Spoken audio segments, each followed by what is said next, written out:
Hello दोस्तों, कैसे आप लोग? उम्मीद करते अच्छे होंगे। देखिए, झारखंड एसएससी सीजीएल में अगर सेकंड पेपर आपका हिंदी है तो आपके लिए यह वीडियो बहुत ही हेल्पफुल होगा। देखिए, यह जो बुक देख रहे होंगे, यह बुक इस एग्ज़ाम के पैटर्न पे आधारित सिर्फ इसी बुक एग्ज़ाम के लिए इस बुक पे पूरा क्वेश्चन दिया हुआ। सबसे पहले देखिए, इसमें भाषा का हमने कुछ टॉपिक अपलोड कर दिए हैं, साहित्य का भी अपलोड कर दिए हैं, उपन्यास का अपलोड कर दिए हैं, तीनों कहानियाँ अपलोड कर दिए 1-2 और कुछ बचा हुआ है। नाटक का 3 अपलोड कर दिए हैं, व्याकरण में कुछ अपलोड कर दिए हैं, हिंदी साहित्य भी अपलोड कर दिए हैं कुछ। ठीक, आज देखिए हम इस वीडियो में बात करेंगे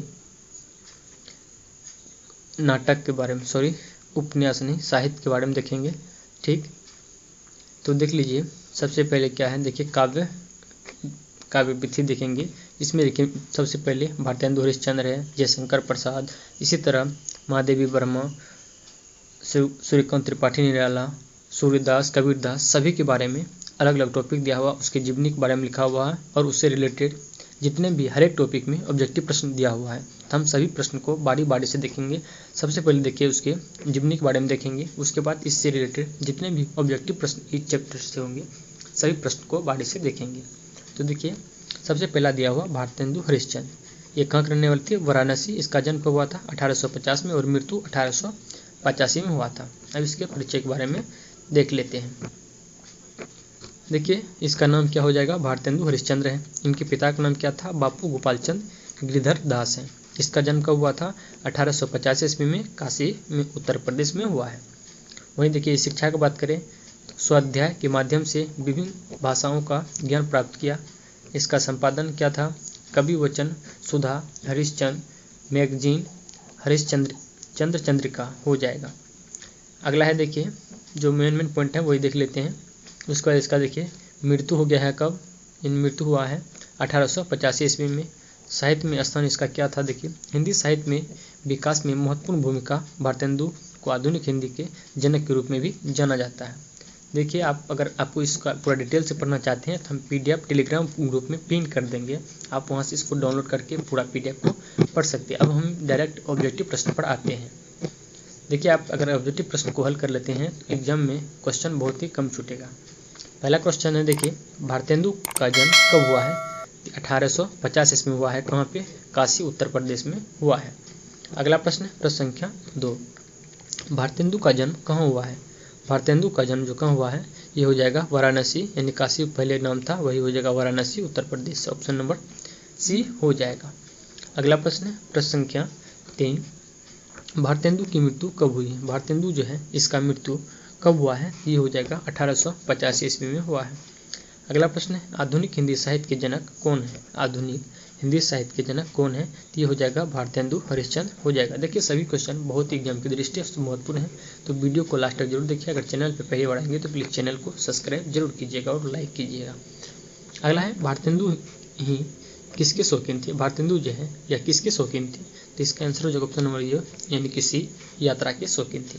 अगला प्रश्न है, भारतेंदु जी की संपादित पहली पत्रिका कौन थी? भारतेंदु हरिश्चंद्र जी का पहला संपादित पत्रिका कौन थी? इसका आंसर ऑप्शन नंबर बी हो जाएगा, कवि सुधा हो जाएगा। कौन हो जाएगा? कवि सुधा। अगला प्रश्न है, भारतेंदु जी ने स्त्रियों के लिए कौन कौन सी पत्रिका संपादित की थी? इसका आंसर ऑप्शन नंबर सी हो जाएगा, यानी कि बाल बोधनी पत्रिका संपादित किया था। कौन क्या था? बाल बोधनी पत्रिका। अगला प्रश्न प्रश्न संख्या 8, हिंदी साहित्य में स्वतंत्रता के प्रथम उद्घोषक कौन है? इसका आंसर ऑप्शन नंबर बी हो जाएगा, भारतेंदु हरिश्चंद्र हो जाएगा। अगला प्रश्न है, हिंदी के उत्थान के लिए अपना तन, मन, धन सब कुछ समर्पित करने वाले कवि कौन थे? इसका आंसर हो जाएगा ऑप्शन नंबर डी, यानी कि भारतेंदु हरिश्चंद्र थे। कौन? भारतेंदु हरिश्चंद्र। अगला प्रश्न 10 नंबर, कविता कमनी को ऋतुकालीन विलासिता के झुरमुठों से निकालने वाले कवि कौन है? इसका आंसर ऑप्शन नंबर सी हो जाएगा, यानी कि भारतेंदु हरिश्चंद्र। कौन है? भारतेंदु हरिश्चंद्र। अगला प्रश्न है, कविता को जनजीवन की साधारण पृष्ठभूमि पर किसने लाया? इसका आंसर ऑप्शन नंबर डी हो जाएगा, भारतेंदु हरिश्चंद्र ने लाया है। अगला प्रश्न है प्रश्न संख्या 12, भारतेंदु हरिश्चंद्र के काव्य की भाषा क्या है? भारतेंदु हरिश्चंद्र की काव्य की भाषा क्या है? तो ये हो जाएगा ब्रज भाषा। कौन सा है? ब्रज भाषा। अगला प्रश्न, भारतेंदु की रचना क्या है? भारतेंदु की जो है यह किसकी रचना है? भारतेंदु की रचना कौन है? तो इसका आंसर ऑप्शन नंबर सी हो जाएगा, सेविया एवं कवित्व हो जाएगा। अगला प्रश्न है प्रश्न संख्या 14। पिए प्यारे तिहारे निहारे बिना, पिए प्यारे तिहारे निहारे बिना, पिए का संबोधन किसके लिए है? तो इसका आंसर हो जाएगा ऑप्शन नंबर बी, यानी कि कृष्ण के लिए। किसके लिए है? कृष्ण के लिए। अगला प्रश्न है भारतेंदु जी की रचना भारत दुर्दशा क्या है? ये हो जाएगा एक नाटक है। देखिए अगर आप इसका भी देखना चाहते हैं तो इसका भी वीडियो शायद हम अपलोड कर दिए हैं, प्लेलिस्ट आप लोग देख सकते हैं। अगला प्रश्न प्रश्न संख्या 16। भारतेंदु जी के काव्य की सबसे महत्वपूर्ण प्रवृत्ति क्या रही? इसका आंसर ऑप्शन नंबर डी हो जाएगा, राष्ट्रीय प्रवृत्ति हो जाएगा। अगला प्रश्न भारतेंदु जी की दृष्टि में काव्य की आत्मा कौन है? भारतेंदु जी की दृष्टि में काव्य की आत्मा कौन है? इसका आंसर ऑप्शन नंबर सी हो जाएगा, रस। कौन है? रस है। अगला प्रश्न देखते हैं प्रश्न संख्या 18। देखिए प्रश्न संख्या 18 में दिया हुआ है भारतेंदु जी के नाटक साहित्य को कितने भागों में विभक्त किया गया है?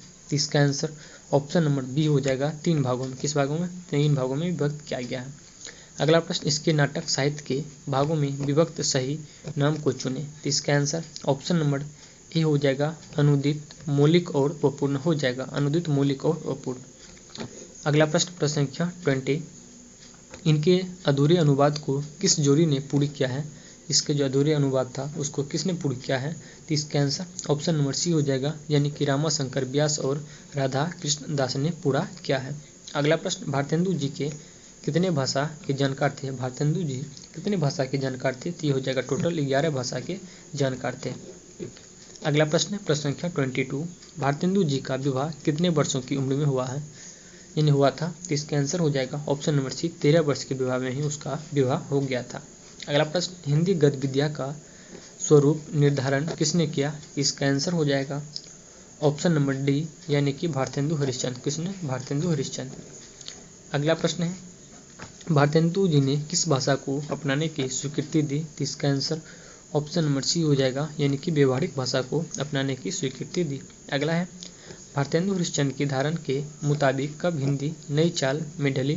तो इसका आंसर ऑप्शन नंबर सी हो जाएगा, 1873 ईस्वी में नई चाल में ढली। अगला प्रश्न 26। आधुनिक काल का जनक किस लेखक को कहा जाता है? आधुनिक काल का जनक किस लेखक को कहा जाता है? तो हो जाएगा हजारी प्रसाद द्विवेदी को कहा जाता है। अगला है भारतेंदु युग का अन्य नाम क्या है? भारतेंदु युग का अन्य नाम क्या है? तो ये हो जाएगा पुनर्जागरण काल हो जाएगा। अगला प्रश्न प्रश्न संख्या 28। इनमें भारतेंदु मंडल का लेखक कौन है? भारतेंदु मंडल का लेखक कौन है? तो ये हो जाएगा बद्री नारायण चौधरी प्रेमघन हो जाएगा। अगला है भारतेंदु जी का जीवन काल कुल कितने वर्षों का था? तो इसका आंसर हो जाएगा ऑप्शन नंबर डी, यानी कि 35 वर्षों का था, क्योंकि 1850 में इनका जन्म हुआ था और 1885 में मृत्यु हुआ थी। कितने दिन रहे थे? 35 साल रहे थे। अगला है कौन सी कृति भारतेंदु की नहीं है? इन ऑप्शन में से कौन सा है जो कृति भारतेंदु हरिश्चंद्र का नहीं है? तो ये हो जाएगा भारत हरण। कौन हो जाएगा? भारत हरण इनका नहीं है। जबकि अंधेरी नगरी, भारत दुर्दशा, वैदिक हिंसा, हिंसा न भक्ति, ये भारतेंदु हरिश्चंद्र का कहानी यानी कृति है, रचना है। अगला प्रश्न देखते हैं 31। भारतेंदु ने अपनी किस कृति में देसी राजाओं को रासव यानी कि गद्य कहा है? इसका आंसर ऑप्शन नंबर ए हो जाएगा, यानी कि भारत दुर्दशा में कहा। किसमें? भारत दुर्दशा नाटक में कहा है। अगला है इनमें से कौन सी प्रवृत्ति भारतेंदु युग की प्रवृत्ति नहीं है? इसका आंसर ऑप्शन नंबर सी हो जाएगा, यानी कि इतिवृत्तात्मकता। अगला प्रश्न है प्रश्न संख्या 33। हिंदी नई चाल में ढली किसकी उक्ति है? हिंदी चाल में ढली किसकी उक्ति है? हिंदी नई चाल में ढली किसकी उक्ति है? तो इसका आंसर ऑप्शन नंबर ए हो जाएगा, भारतेंदु हरिश्चंद्र की है। अगला है भारतेंदु जी ने स्त्री शिक्षा के लिए कौन सी पत्रिका निकाली है? तो इसका आंसर ऑप्शन नंबर ए हो जाएगा, बालबोधिनी पत्रिका निकाली है। अगला प्रश्न प्रश्न संख्या 35। निम्नलिखित में से भारतेंदु जी का मौलिक नाटक क्या है? तो इसका आंसर ऑप्शन नंबर डी हो जाएगा, अंधेरी नगरी हो जाएगा। अगला है आधुनिक हिंदी काव्य का बेतालिक किसे कहा गया है? तो इसका आंसर ऑप्शन नंबर ए हो जाएगा, भारतेंदु का कहा गया है। अगला है प्रेम फुलवाड़ी किसकी रचना है? प्रेम फुलवाड़ी जो है या किसकी रचना है? तो ये हो जाएगा भारतेंदु हरिश्चंद्र का रचना है प्रेम फुलवाड़ी। अगला प्रश्न है 38। भारतेंदु जी ने कुल कितनी काव्य कृतियाँ का सृजन किया है? तो इसका आंसर हो जाएगा ऑप्शन नंबर सी, यानी कि टोटल 70 काव्य कृतियों की रचना किया है। अगला है पे धन विदेश चली जात यह अति ख्वारिष्ट, एक किसका कथन है? तो ये हो जाएगा भारतेंदु हरिश्चंद्र का कथन है। अगला प्रश्न देखते हैं, प्रश्न संख्या 40। भारतेंदु की कविता की सबसे बड़ी विशेषता क्या है? भारतेंदु का जो कविता है उसकी सबसे बड़ी विशेषता क्या है? तो ये हो जाएगा प्राचीन और नवीन का समन्वय। क्या हो जाएगा? प्राचीन और नवीन का समन्वय। अगला है इन्हें द्वितीय भारतेंदु भी कहा जाता है, इन्हें किसे जो है द्वितीय भारतेंदु कहा जाता है? ये हो जाएगा प्रताप नारायण मिश्र को कहा जाता है द्वितीय भारतेंदु। अगला प्रश्न है 42 नंबर, नूतन ब्रह्मचारी नामक उपन्यास के लेखक कौन है? नूतन ब्रह्मचारी उपन्यास के लेखक कौन है? तो इसका आंसर ऑप्शन नंबर बी हो जाएगा, यानी कि सरदास राम फुल्लोरी हो जाएगा। अगला है आनंद अरुणोदय किसकी रचना है? इसका आंसर ऑप्शन नंबर सी हो जाएगा, प्रेमगन का रचना है। किसका है? प्रेमगन। अगला प्रश्न संख्या 44, आचार्य रामचंद्र शुक्ल ने हिंदी का पहला उपन्यास इनमें से किसे माना है? इसका आंसर ऑप्शन नंबर सी हो जाएगा, यानी कि परीक्षा गुरु को माना है। किसे माना है? परीक्षा गुरु को। अगला प्रश्न देखते हैं, प्रश्न संख्या 45, समस्या पूर्ति सर्वेश्वर नामक ग्रंथ के लेखक कौन है? तो इसका आंसर हो जाएगा ऑप्शन नंबर सी, यानी कि अंबिकादत्त व्यास हो जाएगा। अगला है बाल मुकुंद गुप्त की साहित्यिक प्रसिद्ध का मूलाधार क्या है?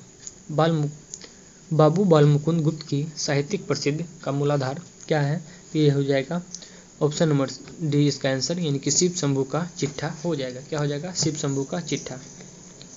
अगला प्रश्न है भारतेंदु मंडल के किस लेखक को उस युग का अत्यंत सजा सतर्क गहरी सूझबूझ वाला भारतेंदु का सफल उत्तराधिकारी माना जाता है? ये हो जाएगा बाल मुकुंद गुप्त को। किसे माना जाता है? बाल मुकुंद गुप्त। अगला है नव भक्तमल के रचयिता कवि कौन है? नव भक्तमल के रचयिता कवि कौन है? ये हो जाएगा राधाचरण गोस्वामी हो जाएगा। कौन हो जाएगा? राधाचरण गोस्वामी।